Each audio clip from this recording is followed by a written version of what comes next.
Wars don't always begin with declarations. Sometimes they begin with confusion, chaos, and the sound of a single explosion. What would happen if, tomorrow, a missile struck Poland? In this film, we follow the first 72 hours of a crisis that could spark World War III. Day 1. The strike, 0 to 24 hours. Hour 0. The explosion. Early morning in eastern Poland. A Russian missile crosses the border. It slams into farmland near a small town, leaving a crater, killing civilians. At first, nobody knows the truth. Was it Russian? A stray Ukrainian defense missile? A malfunction? Hour 1 to 3. Information chaos. Local Polish police confirm an explosion, but release no details. Social media fills with shaky cell phone videos, smoke, wreckage, screams. Within hours, international outlets headline, "Explosion in Poland, NATO country hit." Russia issues a statement, "Not us." Ukrainian officials say, "Absolutely Russia."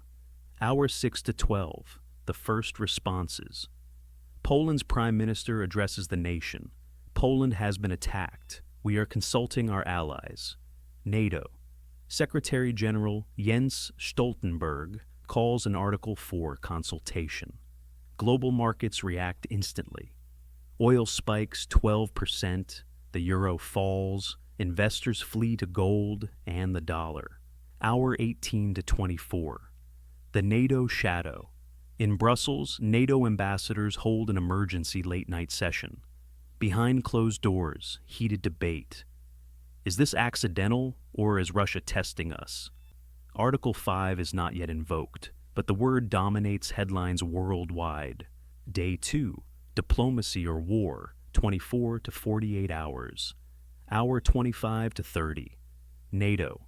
Leaders speak.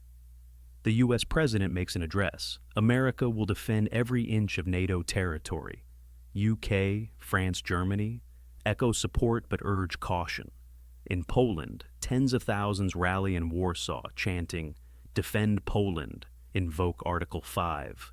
Hour 30 to 36. Moscow strikes back, with words. Putin delivers a fiery televised speech. Russia does not seek war with NATO.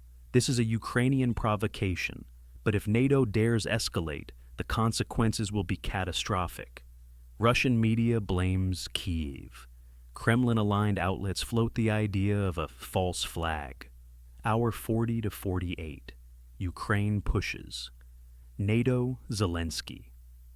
Every hour of hesitation costs lives. If Poland is not defended, who will be next? Russia launches fresh missile strikes into Ukraine, overwhelming air defenses. Analysts warn, escalation in Ukraine is Moscow's way of telling NATO to back off. Day 3. The line in the sand, 48 to 72 hours. Hour 49 to 60. NATO moves NATO, convenes again. This time, Article 5 is formally raised. While some allies hesitate, U.S. officials insist, if we do nothing, NATO is finished. Within hours, U.S. airborne brigades land in Poland. German and French units deploy to Lithuania and Latvia. NATO jets begin constant patrols over the Baltics. Hour 61 to 66. Russia retaliates. Indirectly, massive cyber attacks hit Poland's power grid and banking sector. Gazprom halts gas flows to Europe, causing panic across EU capitals. Belarus announces snap military drills near the border. Hour 67 to 72. The world reacts. The EU pledges sanctions and crisis funding. China calls for restraint, but quietly blames NATO for provoking instability.